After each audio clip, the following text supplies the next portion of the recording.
Hello people, welcome back into this channel, and today we will learn how to free up the bunch of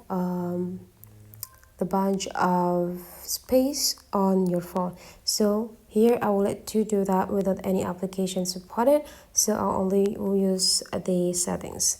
Open the settings and then you just need to scrolling down until you got the general section and just go tap it. Now scrolling down again until you found this iPhone storage and tap it.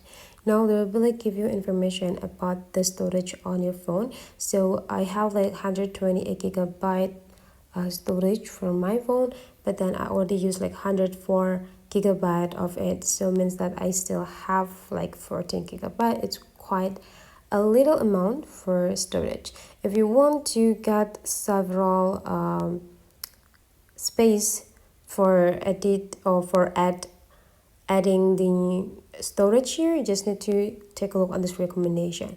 There will be several recommendations that given by the iPhone system.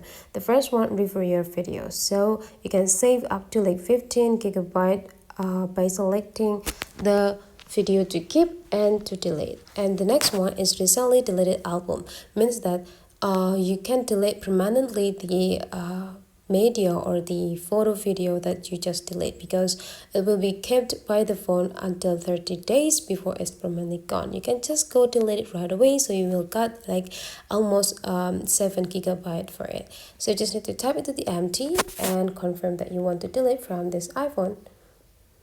And that is the way how you get the bunch of the storage without any application. Hopefully you enjoy this, and let's meet again into other tutorial.